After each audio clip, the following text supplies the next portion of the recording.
Welcome to the Jay Kim Show. This is your host, Jay Kim. I am an investor, author, and fitness entrepreneur, and for the first time in Asia, I sit down with the world's most brilliant minds in business, investing, and entrepreneurship. You'll learn all the secrets, strategies, and formulas to becoming a successful entrepreneur directly from the masters. If this is your first time listening, thank you for stopping by. This podcast is produced every week with the goal of providing actionable insight to you, the listener, with every single episode. And now, on to the show. Today's guest is Hong Kong-based fintech expert Henri Arslanian. Henri is the PricewaterhouseCoopers FinTech and RegTech lead for Hong Kong and China, and he's also an adjunct associate professor at the University of Hong Kong, where he teaches graduate-level courses on entrepreneurship and finance, as well as the very first FinTech university course in Asia. Henri is an impressive guy. Before joining PwC, he was working at a fintech startup, and before that, he spent many years with UBS Investment Bank in Hong Kong. Henri started his career as a financial markets and funds lawyer in Canada and Hong Kong. Henri is a TEDx speaker, a published author, a member of the Milken Institute's Young Leaders Circle, and was named one of the 100 most influential individuals in fintech in Asia. Fintech is a very hot topic these days in the startup world, and in today's interview, Henri talks about some of the trends he sees going forward in this space.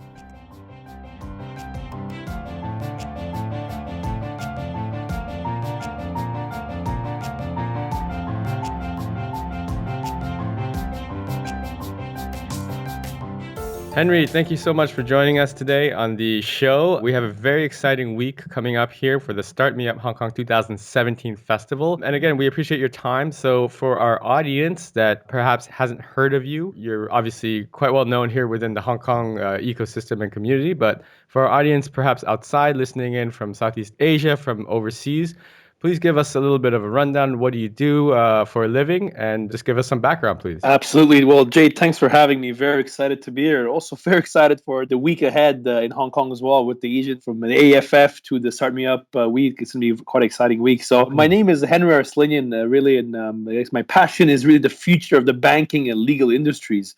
And I'm just a lucky guy that gets paid for doing what I'm actually quite passionate about. In my day job, I'm the FinTech and RegTech leader for China and Hong Kong for PwC, based out of Hong Kong. Really, my focus is on closing the gap between the financial services incumbents and the FinTech and technology firms, and really trying to foresee some of the banking models of the future.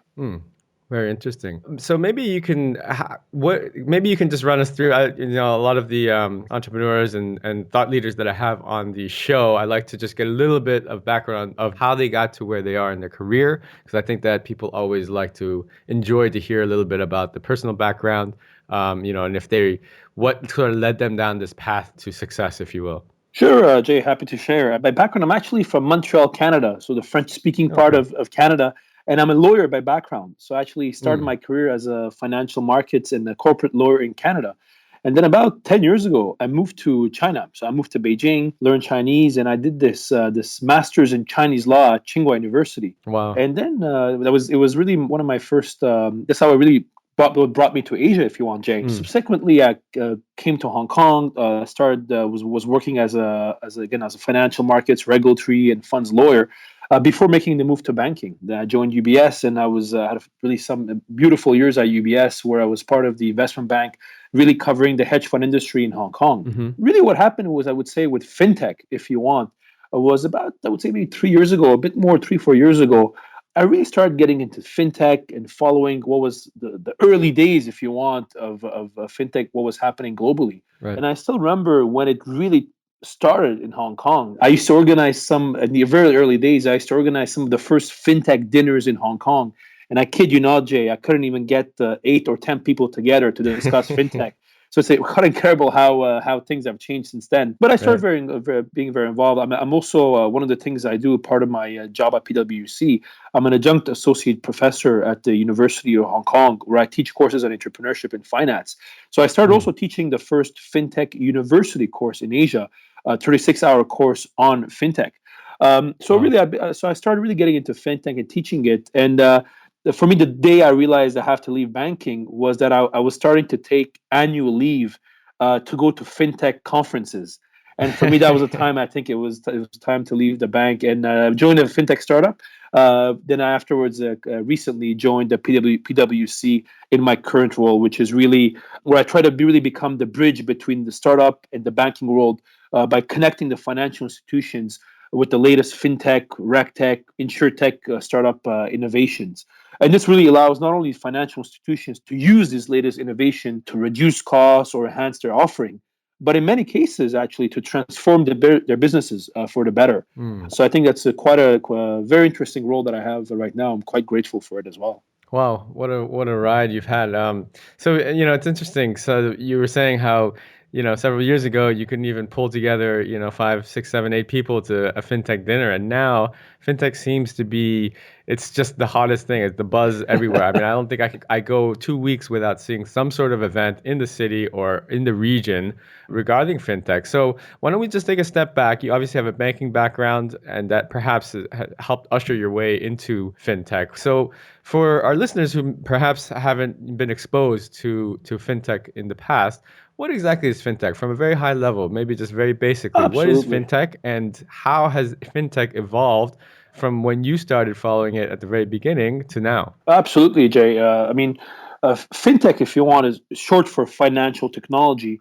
I would say is really the innovative use of technology in the design of and delivery of financial services.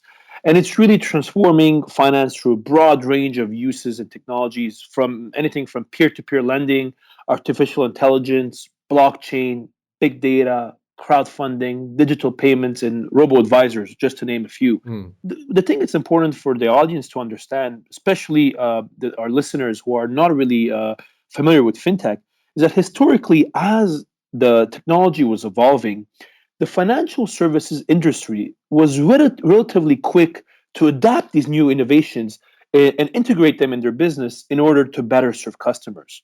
But really, what happened was all of this really changed during the global financial crisis of 2008. What happened during Mm. the financial crisis, Jay, was that banks were really focused on complying with the numerous new rules, regulatory requirements, and fines imposed on them. And Right. innovation became a very, very distant priority. But what happened at the same time, some of the most game changing technological innovations that have transformed the way that we live became part of our daily lives. I mean, if you think about the Hmm. iPhone, Airbnb, Uber, WhatsApp, Right. WeChat, for example. And what happened that was that a Yes. big gap was created between what banks were able to offer and what you as a customer came to expect, especially from a convenience and user experience perspective. And that's the gap that the fintech industry is tackling right now. I see. I see. Wow. So fintech seems like like I mean, okay, if you, let's just take for example, in this upcoming conference week, fintech has taken 2 full days. I mean, there's only 5 days of the conference, and 2 out of 5 is dedicated to fintech. So it's a huge, huge vertical that obviously is very. There's a lot of interest, people coming in from all over the region and the world for this conference, right? So what is there a certain part of fintech that you started off with interest and you started, really digging deep into, or was it just the entire, umbrella of fintech that was interesting to you that caused you to just research it No, further? it's a good question, Jay. I think fintech has come a long way from the early days. I'll be very, very honest. I always tell audiences that anybody who tells you they're a fintech expert, you should probably run away. It's the same way, and nobody can be a finance or a law expert. In the early Right. days, I would say, 2, 3 years ago, really, fintech was obviously the catchy term. But what happened is actually fintech has evolved so much over the last couple of years that basically all the different pillars of fintech, if you want, have become full-fledged disciplines on its own. If you look at big data or the Mhm. P2P sector, for Yep. example. So really the industry has evolved quite a lot. I think what's really interesting is that I think the mass market, if you want, has now over the last year or two started to realize the impact that fintech will have, and I would say technological change will have on financial services. There's obviously some very positive outcomes from this, some negative ones as well. I mean, for example, if you're working in a bank right now and you have a very manual, repetitive job in an operational role, for example, I think it is likely that Mhm. those jobs will disappear over the coming years. However, on the flip side, I mean, I think one of the biggest benefits of fintech right now is actually financial inclusion. I mean, we have currently 2 billion people around the world who are completely unbanked. And for the first time in Mm. modern history, we are able to offer these individuals financial services, and we're succeeding at it. I mean, over the last 5 years, the World Bank estimates that 700 million people have gone from being unbanked to being banked. And I think this is Wow. one of the greatest benefits of fintech, the one that we don't mention a lot. So it's actually a big transformation.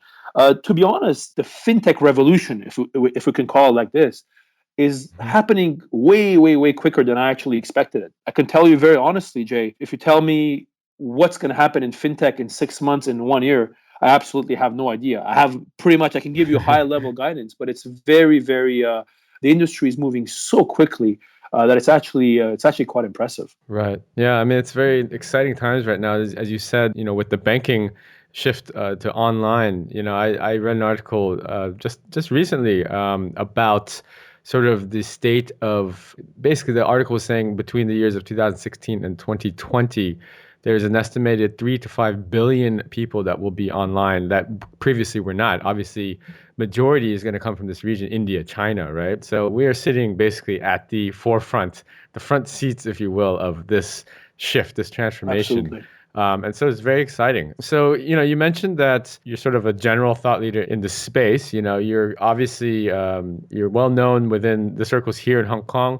You are often quoted in media, Bloomberg, Financial Times. I've seen you in the SEMP, China Daily. You also gave a very sort of evocative TEDx keynote speech, and you're oftentimes a keynote speaker as well. What are usually the themes that you like to tackle when you give public Oh speeches? yeah, of course. Jay. First of all, I always tell people I'm not a thought leader. I'm just somebody who's really passionate about this, and actually, I'm just lucky that what I do is actually quite interesting these days.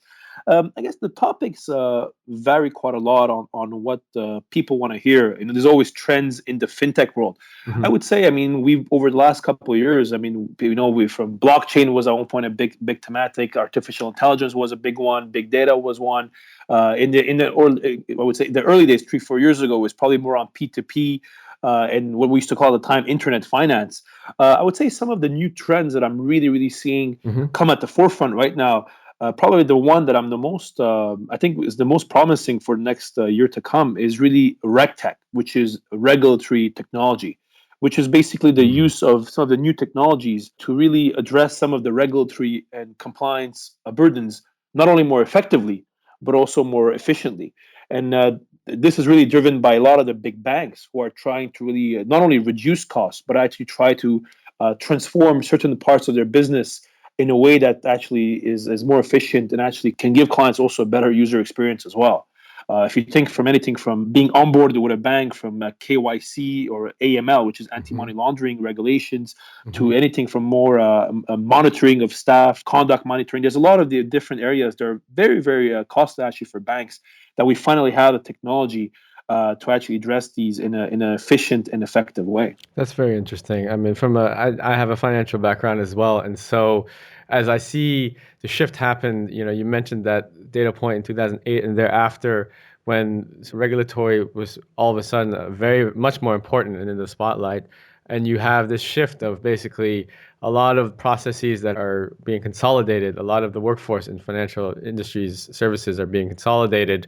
Banks, they're getting more and more regulations coming down. Yet on the flip side, you see this other side that is growing rapidly, which is fintech, regtech. So it's quite exciting. I mean, I'm feeling very positive about that side of it, despite the potentially negative implications if you're still working at a bank or have to deal with Yeah, such yeah, but regulations. I think you raise a good point. I mean, to be honest, banks are not going to disappear. I'm actually of the view that actually banks are haven't actually banks will still be there. I think the most of the banks you see today will be there in 10, 20, 50 years. I mean, don't forget that most of the banks that we deal with today, not only they have the experience, but also they have the expertise. I always mention at one of the large American banks, up to 1/3 of their staff are programmers and developers.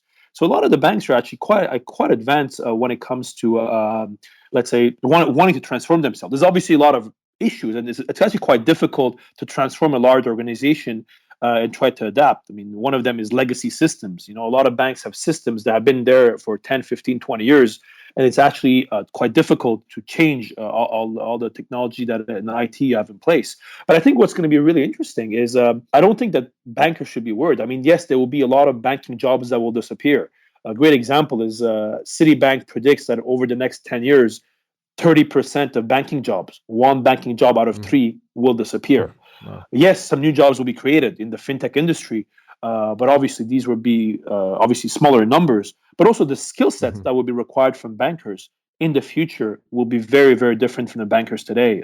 You're probably not going to need as many compliance officers or traders, but you probably need more programmers or actually designers. So I think it's just the nature of the tasks required and the skills required will change. The other big transformation, to be honest, is that I always tell banks that is I don't think banks should be really worried about startups. Uh, Startups, there's a lot of counterparty risk. A lot of customers are not really.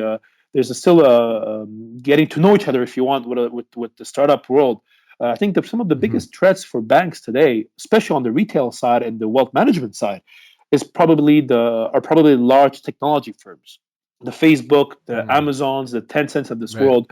These are probably these large technology firms will definitely are already in the financial services landscape in Asia and increasingly in Europe and the US. And I think the large tech firms will be part of our financial services landscape in the years to come. So I think that's what the competitor that some of the traditional banks should look out for. Very interesting. Henry, you've been in Hong Kong for quite some time, a number of years, as have I, and you've always been quite involved and active in the ecosystem here, both in the startup community, obviously in the fintech ecosystem. What are some of the challenges that you see here in Hong Kong? I like to ask some of our local, speakers, guests on the show this, because as someone who myself has been actively involved in the ecosystem, I know that Hong Kong, as a startup and innovation city, they have a lot of things going for them, but it's been very difficult. A lot of the verticals are very siloed. There's not a lot of integration within the different mini ecosystems, if you will. So how do you view the ecosystem here in Hong Kong? What is the biggest challenge that we face moving forward? And then specifically within the fintech ecosystem, how does Hong Kong look to you as a fintech hub? It's a great question, Jay, and one that we get asked quite a bit. I mean, I would say that from that perspective, Hong Kong is, first of all, Hong Kong is a financial center. We have, I think, 74 of the world's top 100 banks who are here. So naturally, I think a fintech hub will generally happen in a financial center. For one reason being that that's where a lot of the clients are, especially mainly for the B2B segment of fintech. I think Hong Kong has a lot of advantages, from the rule of law, the proximity to China, the existing financial institution customer base. But like any other fintech hub, it has its drawbacks. The one that I found personally very interesting in Hong Kong, I would say it's really the mindset. I'll give you one very simple example. Like I mentioned, I teach a fintech course at the University of Hong Kong. I actually it's the first fintech university course in Asia that I teach at the University of Hong Kong. And I had a student about, I would say 1 or 2 years ago, probably, came to me and said, Professor, I have 2 job offers. One of them is with a tech firm in Shenzhen. The other one is actually in the back office role in one of the large retail banks here. And he was like, I want to take the startup job in Shenzhen, but my girlfriend's mom wants me to take the job at the big bank. And, it was very sad. I mean, he ended up taking the back office job at a big bank. And, I always say that Hong Kong would truly become a global fintech center the day tiger moms get peace of mind with the idea of their kids joining startups and taking the risk. I always call this dinner table or dim sum table moment where, when your cousin has a job at a big bank with a nice business card and you're actually with a startup that mathematically will fail. So I think it's more of a mindset. To be honest, we've come a long way. I mean, I remember I've been in Hong Kong now for 9 years, and I think entrepreneurship has really, and startup scene has really, really come a long way from the early days. There's obviously, I think, a lot of room for improvement, but I think generally there's a lot of people moving to the right direction. I would say one of the other drawbacks is there are no role models. For example, in mainland China, I mean, there's a lot of, if you look at most of the successful or wealthiest people, if you want, quote unquote, a lot of them are actually entrepreneurs. I mean, there's the Jack Ma's, there's the Pony Ma's, and others that are in similar situation. Whereas if you look at Hong Kong, the tycoons, if you want, or the people look up to are real estate tycoons in their 80s, Yep. and the same people Yep. have been there for the last 20, 30 years. But I think it's a bit of interesting side. And I really believe that we just need a couple of success stories in Hong Kong that young people can look up to.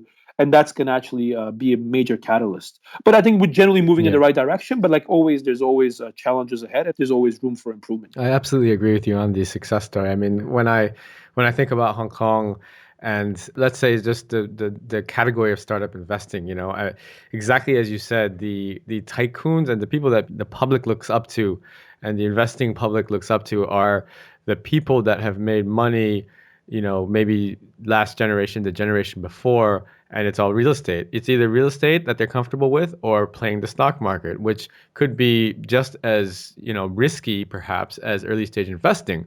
The difference is that they just are not educated. There's no role models, like you said. There's no big wins. Hong Kong as a city doesn't have any big wins it doesn't have a Facebook or a Waze like Israel. They just recently had a big exit, right? So, and they kind of put them on the map, even though Israel in and of itself is startup nation. So I think Hong Kong really needs, like you said, it needs role models, and it needs a big win. I think it needs it needs people to invest in the ecosystem, and it needs a big win, and then it'll put us on the map, and perhaps people will start to get excited about it. Absolutely, Jay. I mean, I think, but there's many ways of looking at it. For example, I think both Hong Kong and Singapore have a lot of advantages. Yeah, although there's no big success stories locally, I think there's a big role they can play. One of them is actually what I call the landing pad model, which is what I find Mm. personally quite interesting. Is that actually when you look at the financial institutions across Asia, they're under very, very intense pressure to innovate and change the way they do business. But at the same time, I would say the depth and the breadth of startups in Asia is not what it could be. I mean, they're still it's getting better, but it's not what it can be. Inversely, if you go to the US, where I spend quite a bit of my time, the banks are not under that much pressure to innovate. Obviously, they're trying to, but it's not that much pressure. But the quality of the startups is actually very, very interesting. From the quality of startups, the depth and the breadth. And that I think creates a very good arbitrage opportunity, if you want, for these fintech startups and firms that are based in Europe or the US to come to Asia and use landing pads like Hong Kong or Singapore to really target Asia and really target financial institutions in the region. So I think even though if you're not the startup nation yourself, you can be the landing pad nation if you want, where people come and use that as a hub for the region. True, fair enough. Yeah, those are all good points. So, Henry, can you talk a little bit about what we can look forward to in the upcoming week? There's, like I said, 2 out of 5 days has been dedicated to fintech. That's how popular, that's how big this vertical is. January 26th, 25th and 26th will both be fintech days during the Start Me Up Hong Kong Festival. It's something called the FinTech Finals. What do we have to look forward to during those 2 days? Yeah, it's definitely a very exciting week. I mean, there's been, there's from the Canadian fintech delegations coming into the FinTech Finals, which is a great event. I'm actually speaking on giving a keynote on RegTech actually there.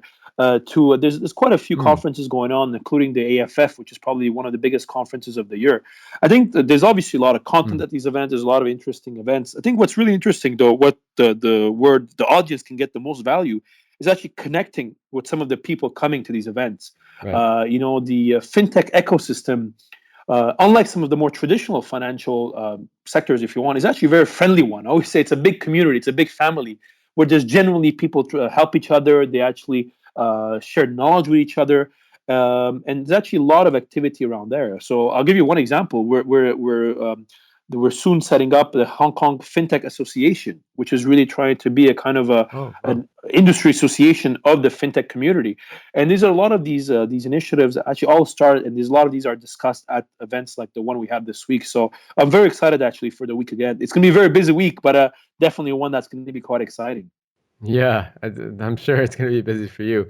That's fantastic. Henry, what are you working on these days specifically? Not necessarily just professionally, but maybe personally. What goals or new projects do you have for 2017? I always tell people I'm a workaholic and a nerd, which is never a good combination. So there's always a lot of projects. I mean, last year was actually a very excellent book, not only from some of the fintech related things. I also published my book as well. Came out from Pelgrave on entrepreneurship and finance, which was great. Thank you. I mean, I think Congratulations some on of the that. projects, obviously, a part of work, which is takes the vast majority of my time. I think we're doing a lot of community work on the fintech side. So, like I mentioned, we're setting up the Hong Kong FinTech Association, which, as you can imagine, really takes a lot of energy and time perspective. But also, then the other thing we're trying to do is actually educate the broader public on fintech and regtech. I think there's a lot of, even though fintech has reached the mass market right now, I think there's a lot of people that would benefit in actually learning some of the benefits of it. The other thing I think it's always good to spend some time is on the, I wouldn't say advocacy, but really spending time with the government and regulators. I'm very fortunate. I sit on a number of these, or I lead or I chair or I'm a member of many fintech committees. So, which actually a good way Mm. actually being able to help the broader community and stakeholders on trying to shape the fintech ecosystem moving forward, because I really believe it's an ecosystem play where we need every angle and every participant of the ecosystem for this community to really flourish moving forward. So really 2017 should be quite an exciting one from that perspective for the fintech world, not only in Asia, but also globally. Right. Sounds very exciting. So if someone were a novice, say, in fintech, and where would you tell them to start, other than maybe auditing your class and perhaps coming to the FinTech Finals and listening to you speak and some of the other speakers? What's the best way for someone to just, if they're just have an itch to learn about fintech like you did many years ago, how can they get started? Yeah, it's a great question. I think Jay, from that perspective, I tell many conferences, I tell the audience, if there's like a piece of homework everybody can do is just attend an event a month, or take the time an hour a week to read about some of the latest fintech developments coming up. If anything from what the tech firms are doing to some of the latest AI developments and chatbots developments that will really shape the financial industry of the future. I think that's the one. It's being curious and being interested in what's happening in this broader ecosystem. But honestly, I think there's also some more fundamental changes that fintech is bringing along that will really have a transformative impact on the financial services industry, not on the short term, but definitely on the medium and long term. One of them is blockchain technology, for example, where I Mm. often tell people if there's one thing they should read about, it's just blockchain. Just be aware of what's happening. It's not going to happen over the next 5 years, but this is really we're about with blockchain technology where the internet was in the mid 1990s. So nobody could have anticipated in the mid 1990s all of how internet has changed the way we live in our daily lives. But I think it's Right. including this podcast, Yeah. Yeah. But I mean, I think this. I think we're really at the early stages, but I think it's good for individuals, especially if they work in the financial services industry, to be aware. But however, that being said, entering the fintech industry is actually quite difficult. There's a lot of buzz around it, but if you dig down, there's Mhm. not that many jobs in fintech. For somebody who just wants to enter the fintech industry, there's not that many. It's interesting. About a year and a half, 2 years ago, I used to get at least 2 or 3 LinkedIn messages a day from individuals who wanted to leave banks to join the fintech world, basically just to Right. out of passion and changing the banking world. It's interesting how that has changed Right. recently because there's obviously been a lot of layoffs at banks. Outlook, if you want, for many is not that rosy. So people are really trying to see as fintech could be the rescue boat that's going to people can clinch on. Unfortunately, fintech is quite different. I think the skill sets you need are quite different. In working in a big bank where everybody comes to you and you have the benefit of the big business card to joining a startup where you actually have to Right. hunt and you have to go. It's actually very different skill sets. But that being said, for a lot of the young people, there's I think very big difference between those who are starting their careers and those later on. I think for a lot of young people, still joining, I believe, traditional banks is a great training ground. It's a really great place to not only Mm. meet people, get the industry knowledge, make contacts, but also I think for more senior people as well. I get sometimes senior folks in banks who tell me, Henry, I want to join the fintech world. I think what often people don't realize is that the money you can make today in a bank for the amount of work and accountability that you have is actually relatively very high compared to other industries. Definitely the fintech world. So I Yep. think it's people have to make a decision based on their practicalities and their own reality. But I think the overarching theme, and I was teaching this today at the Hong Kong University, a FinTech course actually, and what I tell a lot of my students is that whether they want it or not, those entering the workforce today may need to reinvent themselves every 5 or 10 years, just because the industry, Right. the world is moving so quickly. I always tell people that you should never sit on the chair, but you should always sit on the edge of your chair, and remain curious, right. hardworking, and passionate. Just that's the way the industry is moving. That's great advice. Sound advice from Henry. Thank you so much for your time, Henry. I had a really good time catching up with you today. Last question is, where can my audience, my listeners, connect with you, find you, follow you, if they want to learn a little bit more about you? Where can I lead them? Well, they're happy. I'm always I'm quite a friendly guy generally, so I'm always at a lot of these fintech events globally. But also, I think the best place to connect is via LinkedIn. I always tell people LinkedIn is probably the most powerful professional networking tool we have today, and one that I quite like. So LinkedIn is a great way to connect with the audience, and happy to share the passion and the knowledge with whoever's interesting to learn, whoever's interested to learn more about this beautiful industry. Fantastic. Thank you so much again for your time. Ladies and gentlemen, this is Henri Arslanian. He will be speaking at the FinTech Finals, the 2-day event, 25th and 26th of January at the PMQ. Head on over to fintechfinals.com to pick up your tickets. Thanks so much for your time. Once again, Henry, I had a really good time and I appreciate it. Thanks, Jay. Thanks for having me, and look forward to this week. All right. Take care now. Thank you.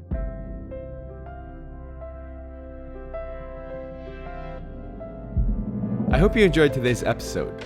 All the show notes and links can be found over at jkimshow.com. Come back often and make sure you subscribe, rate, and review. Don't forget to join us next week for another exciting episode of The J Kim Show. I'd love to hear your comments. You can find me on Twitter at jkimmer, JAYKIMMER. See you guys next week.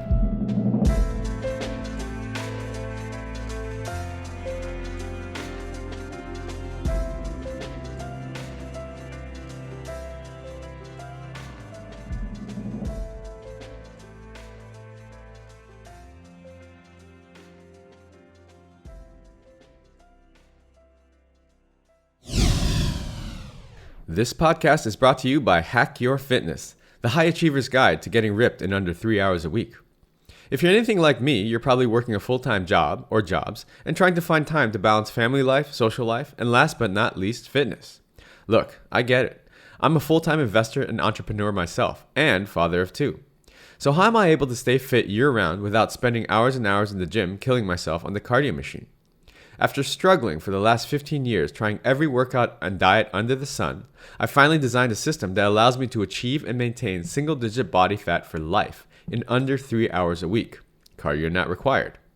Head on over to hackyour.fitness and download my free 13-page guide that teaches you the simple science behind efficient fitness and smart nutrition and gives you everything you need to know to finally take control of your life. That's hackyour.fitness.